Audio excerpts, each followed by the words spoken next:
Hello. Let me just adjust this. Please work. Woo, okay. Hi, everybody. Welcome to my talk on tackling ambiguity. My name is JAMI LUKINS. I'm a UX lead on an R&D project at Riot Games right now. Yeah.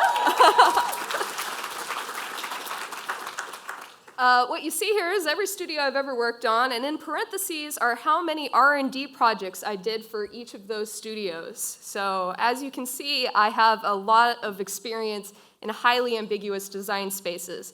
So I'm here to talk a little bit about that, some things that I learned, and hopefully some of these things will be useful in your projects. So first of all, what is design ambiguity? So it's uncertainty about the design space at the lowest to highest level of the project. So it can be something as small as, how does this feature work for this particular edge case? How are we going to make this thing on time? What is the experience we're even making here? All the way up to very important questions like, who are we making this for, and why does this product even exist? I wish more people would ask themselves this question. All products must answer these sorts of questions, and leaving them unanswered for too long can stall development and cause issues on the team. Too much design ambiguity will cause your project to come to a grinding halt, and it's not fun for developers. Ambiguity anxiety is contagious. So when people get anxious, they're going to talk about it with their coworkers. You've done it, I've done it, we've all done it. And it is factual that there is doubt, risk, and unknowns in these projects that we work on. Making video games is really hard, right? And if they're scared about something, it's really easy for you to maybe start feeling like maybe I should start being scared about this thing too, right? And so on, as it infects the entire team. Another common problem is that someone discovers that they actually weren't in alignment when they thought that they were in alignment, and then they start to question literally everything they know about the project. And as you can imagine, this is a really distressing state to be in, and it may shake their confidence in the overall clarity of the product vision, or maybe make them question about whether or not this is a product they're actually excited to be working on right now. Design ambiguity is unavoidable. Literally, it's in our job description, right? If there weren't ambiguous spaces for us to design things for, then why would you even have designers in the first place, right? And some ambiguity is actually good because it allows us to explore things and create new stuff, right? New experiences. The other thing is that different projects have different levels of inherent ambiguity, and projects will have risk in different areas. So not every project is a comfortable fit for every individual. Another thing is that we have to talk about deferred decisions.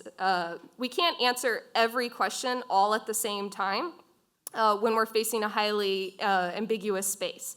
Especially in the incubation portion of a project's life, it's impossible to have every question solved. So you need to really focus your energy on smaller areas of the project to kind of get a foothold into the unknown so that you can build out from there.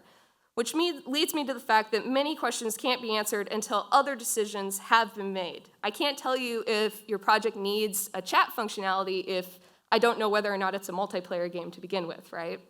It's very easy to rabbit hole in on these problems and kind of lose sight of the overall picture. A good rule of thumb, sorry, this doesn't scroll. There we go. Knowing when a problem should be deferred can be tricky, but if it's something that you can answer later, and there are more pressing foundational questions right now, then don't waste your time on it. So why does ambiguity persist? The first problem is FOMO, fear of missing out. People really fear narrowing their possibility space and potentially missing out on something cooler, so they end up delaying making decisions for as long as possible, which can really create problems on the team. Another problem is when members of the team have differing product visions or differing values and end up being in conflict with one another. Until those conflicts are resolved, decisions then can't be made. And that also leads to a lot of conflict on the team.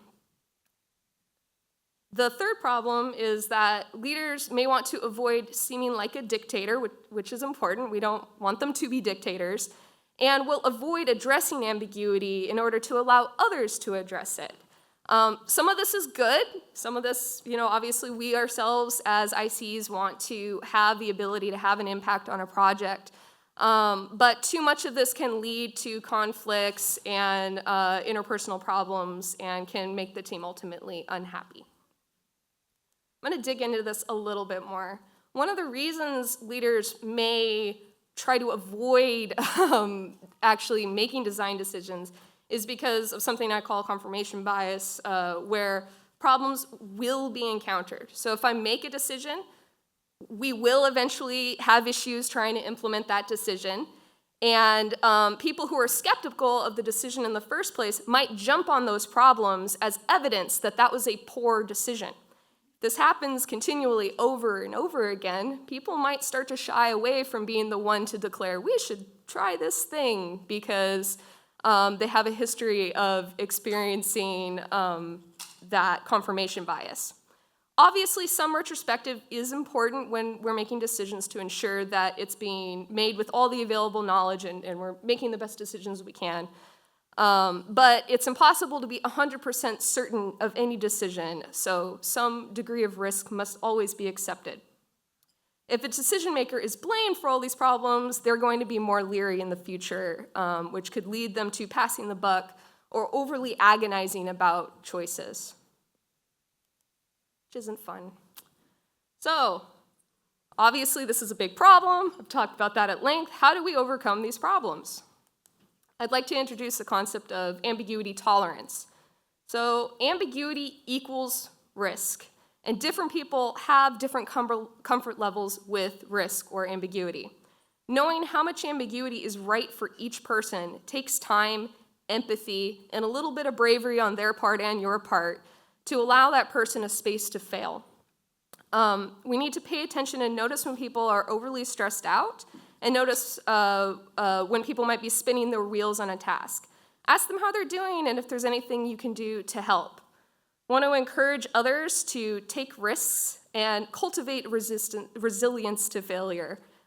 This will strengthen their tolerance for ambiguous spaces, which have a greater risk of actually encountering issues. Give others appropriately scaled task ambiguity by creating open problem spaces with clear goals but few executional guidelines so they can find their own strategies, and display confidence that they can do it and you will be there for them. Over time, they will develop strength and get their own experience. So you yourself also need to be confident. You need to build up your own ambiguity tolerance. The most important thing, obviously, is experience. The more situations you find yourself in, the more you challenge yourself to tackle something new or try out a new genre of game, the more confidence you will have in facing the unknown in the future. Because in the past, you've done it, you're still alive, products have shipped, and you're still employed, so you'll keep on moving forward.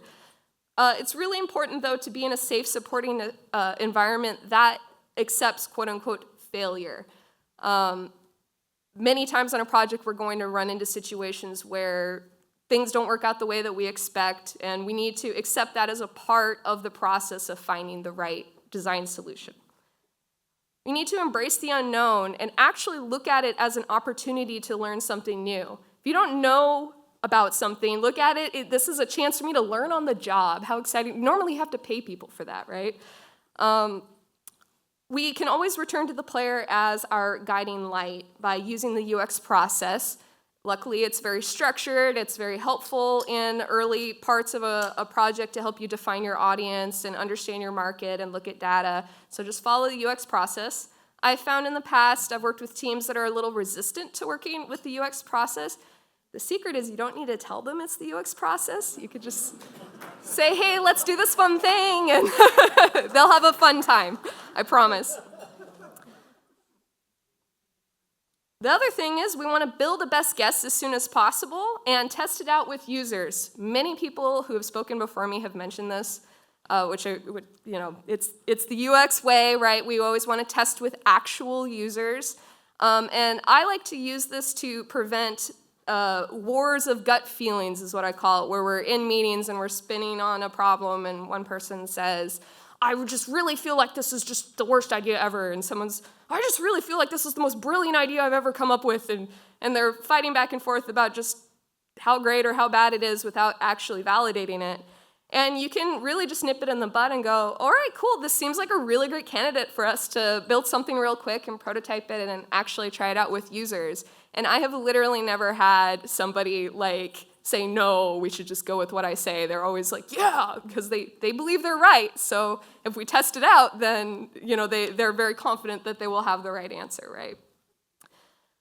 We also need to understand that nothing is in stone, especially when we're very early in development. A lot of people will really agonize over making sure they have the absolute right solution, or they don't want to build it until they're like 80% confident that it's the right thing. But anything that we build early in production is going to change. It will not be the thing that we ship with. So it's important to kind of let that go and know that everything we're doing is just our best guess right now, and that we have time in the future for things to evolve and change as we learn more information, right? We need to be honest with one another. I practice vulnerability with my team as much as possible. I'll tell them when I feel nervous about something, or I'm skeptical of something, or I'm happy or I'm sad. I'm very open with my emotional state, and hopefully they will reward me by also being open back towards me. I think if you're real with people around you, then they're going to be less like, oh, is she just saying that just because, it's the political thing to say? Anyone who knows me knows that I do not say things just to be politically, I say what's on my mind. And that can be helpful in building a rapport with other people and building trust, which is the next thing. You need to really trust your team and trust in yourself. Maybe right now we don't know exactly what we're going to do, but we're working on it, and we're smart, and we're going to figure it out. We just got to keep trying, right? So next, I'm going to talk about some experiences from my R&D development past. Ironically, I'm going to be very ambiguous about who I did these for, what the projects were, when in my career they were happening, because R&D is very hush-hush, so sorry about that. So in our first example, I joined this incubation team. I say mid-project here, but it was actually late in that project's incubation phase. The devs were highly unfocused and unhappy, and by that I mean artists were complaining that they didn't know what they needed to be drawing. Engineers were kind of checking in kind of random stuff that they were kind of making up themselves, and there was no documentation of the product's vision for a brand new member of the team like me to read, so I didn't know who we were making this product for or what the product vision was. So I do what I always do when I join a new team, especially one that's been established. I interview every member of the team and kind of get to know them. What's your preferred communication style? What did you do before? What do you think of the project? Every single person on the team, completely unprompted, asked me, what are we making? And I just joined the team. I was like, oh no. So we got to work as a team. We all established who our core audience was, and that allowed me as the UX designer to go do additional research and do some presentations to the team about the audience and help them empathize with their audience and get to know who we were building this thing for. As a team, we established game design pillars and created a product vision that everybody was super energized about, really excited, and we felt like would really serve our audience well. We presented the unified product vision, a rough product outline and timeline, all that good business numbers stuff. And we lightly planned out a path to success with milestones, leaving enough space for iteration. So people went from not knowing what to do today to knowing what they were going to be doing a year from now, which was great. Wasn't all roses. We did have to fight FOMO. There was a lot of fear of missing out on the team as we narrowed the possibility space, but we got there. I'm going to talk a little bit later about how to deal with that.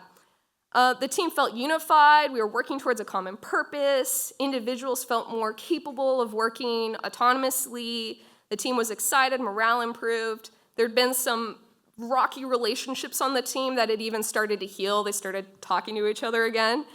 It was great, and then we got canceled. Yeah.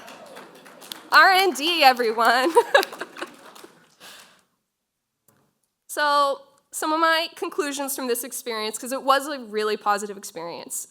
Teams often brings UX designers really late into the process, which is such a shame because the UX framework is so helpful really, really early in a project to help them understand their audience, right?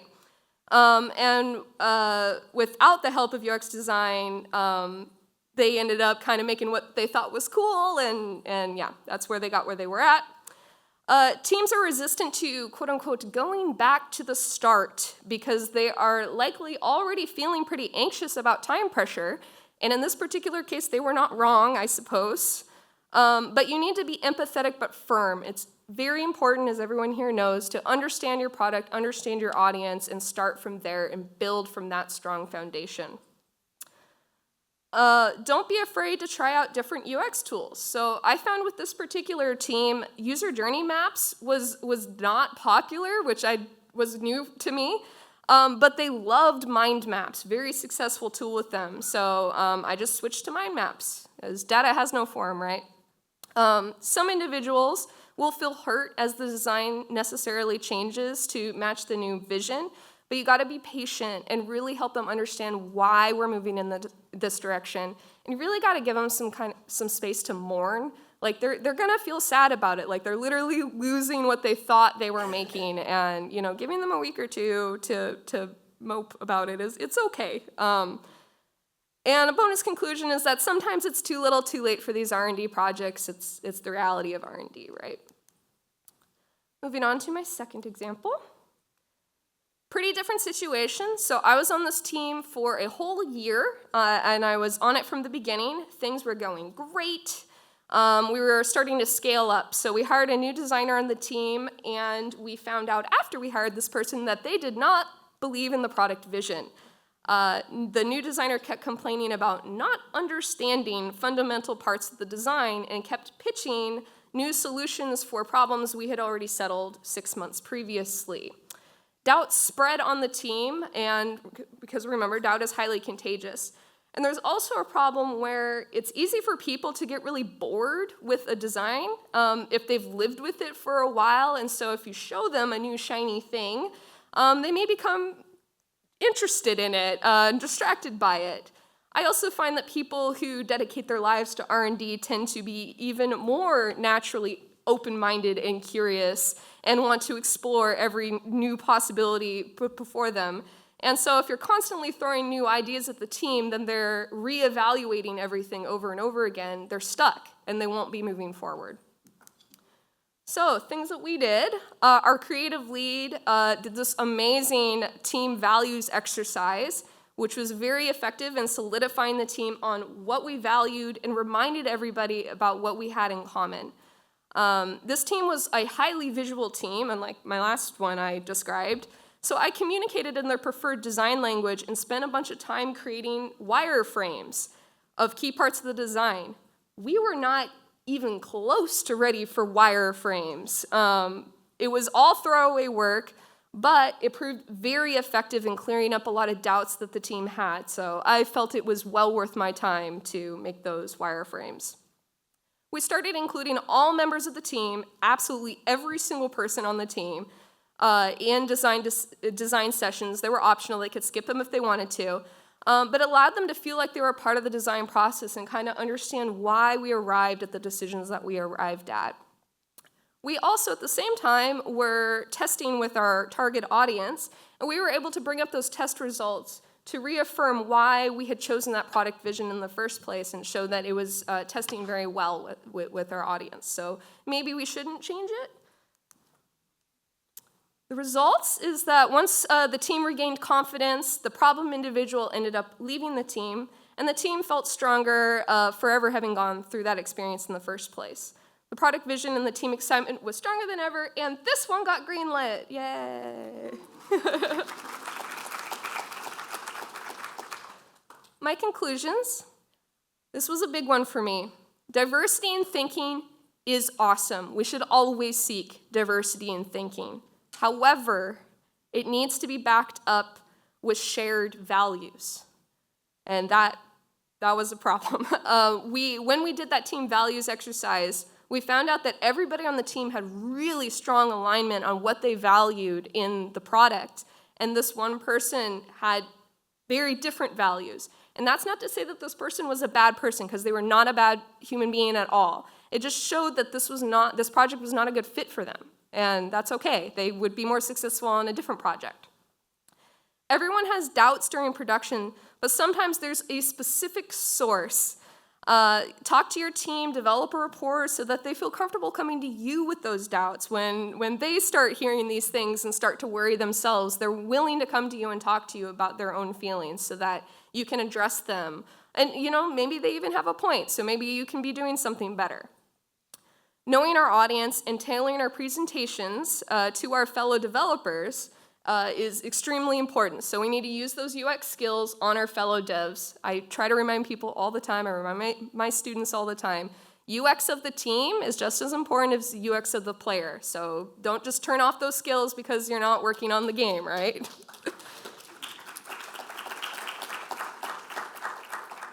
A little upfront effort to clear up ambiguity saves a lot of work and stress in the long run. So be patient, be persistent, and keep trying new methods of communication. Just because a user flow didn't work initially, and now wireframes aren't working, maybe go back to trying user flows. Maybe now we're at the right stage of development, or maybe the team composition has changed enough, or people have learned enough.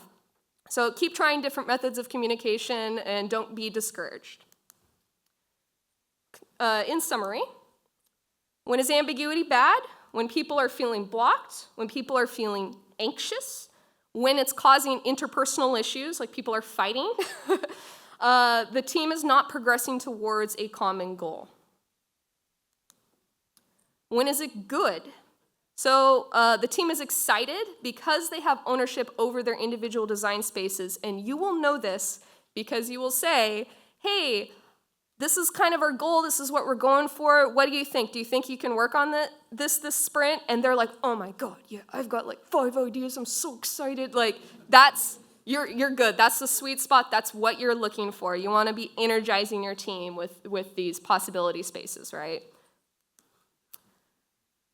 Final thoughts, be in tune with your fellow devs. Make sure the ambiguity isn't too high for their tolerance.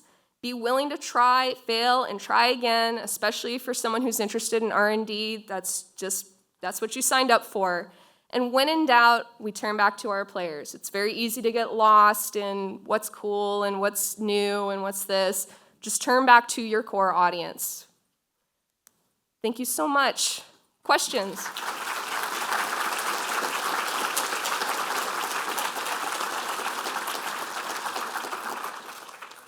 Thanks, Jamie. There's a bunch of questions. Anonymous question, on your second case study, you mentioned a very successful team values exercise. Can you elaborate more on that? How was it run? How long did it take, etc.? Sure. So there's like lots of different ways you could do the team values exercise. I even suggested people that they do this for themselves to figure out what your own values are. You can just like Google like personal values or personal mission statement, and you can get like lists of like hundreds of different values, and they're all like equally good. And so it's really interesting to try to like narrow it down to like just a top 5. For a team values exercise, you're just kind of doing that as a group instead of as an individual. And yeah. Thank you. How do you know if you're the problem individual as opposed to a teammate who just has their own take? I've been that problem individual. If you constantly feel like every like lunch or every coffee break or whatever, you're just like, they just don't know what they're doing, and like, what are we doing? And like, you're just constantly like angry and agitated and frustrated all the time, like, that's a bad state to be in. Like, that's not good for you. That's not good for the people around you. Like, something is wrong. And I haven't always myself been in a supportive environment, but hopefully you have a manager, you have someone on your team who's able to talk you through that. Or maybe it's just time to change teams. I've seen it time again in my career where people have left, gone to new places, and I'll like run into them later at a conference or something, and they're like brand new people. Like So sometimes a change of pace is just good. Another anonymous question. Great talk. A lot of your work is overlapping with game director, producer, or PM. What would be your approach to work with them to avoid position conflict? Oh, I am bad at production. I do not like production, so I haven't had an issue with that. But typically what I do is I end up supporting a lot of the other teams. So I'll support game designers if they're like really excited about an idea. I may get in there, get in on the design process, and create supporting visuals for them. If a producer's like really interested in something or is doing more of the business side of things, I may like go into user research and talk to them and get some information for them. I think UX design, since it does cover all of the player's experience, I get to touch all parts of the game, and that's part of why I think this is the greatest field to be in. So I'm just kind of a Swiss Army knife, and I just kind of go wherever the team needs me. So yeah, I don't think I've had a problem with conflicting with production, I'm sorry. A question from Yuka. How do you keep alignment in larger R&D teams when everyone is experimenting and visibility is a bit less surfaced because of the volume of ideas? That is insanely tough. If you figure it out, please let me know. So I try really hard to be very transparent with what I'm working on, and I try to create those visuals. I'm not like the strongest artist in the world, but I can do these like derpy sketches or these like rough wireframes that get enough of the point across that it can help everybody. Because creating like a long design document, that's really great, and it has like really important details, and we do need to document things, obviously. But that's not accessible to everybody on the team. Like a producer or a QA person or even the game director may not be able to like dig into a 20-page document. And if I'm able to like show them a diagram or a picture and get the point across in like 5 minutes, then that's going to be a lot more accessible. So I spend a lot of my time doing that sort of work on the team, but I'll be honest, it's always a struggle to try to keep everyone as informed as possible on what's happening and why it's happening. You got to keep at it. Is there a verbal question somewhere?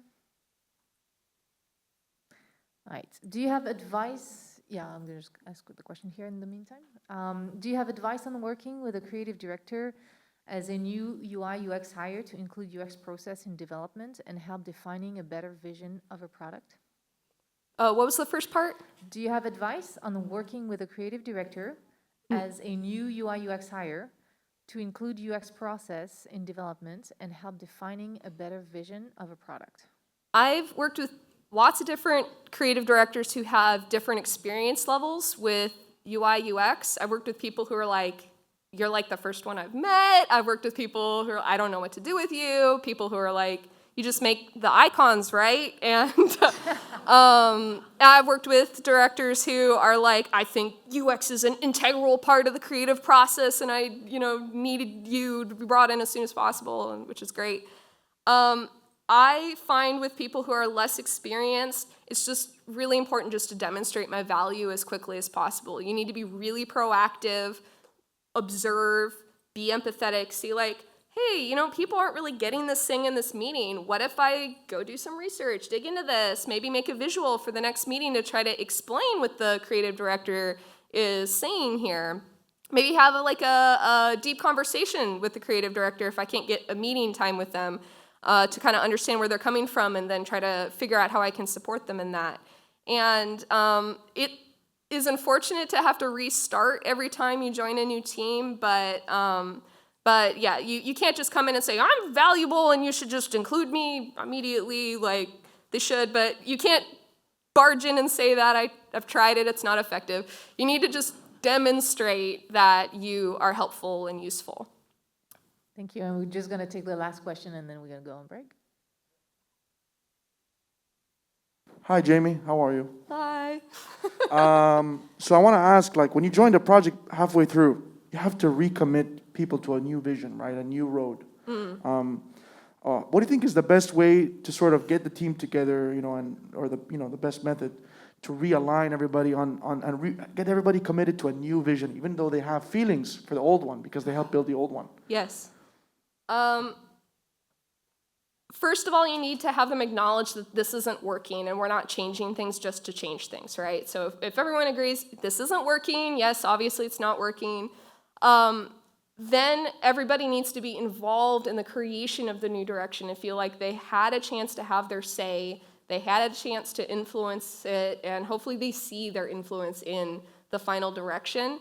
And for the people who do feel a sense of loss or that the project has shifted in a way that that is sad for them, that you do acknowledge that and empathize with that and take that frustration and sadness and be really empathetic and give them the space to express that and process that. And honestly, like, I've known people where literally I would just schedule like a week or two where I'm like, this person's gonna be at like 80% productivity because they're gonna be 20% sad all the time, and that's okay, that's cost of doing business, right? Awesome. All right, thank you, everyone. Yeah, thanks. Have a great lunch. Thank you, Jamie.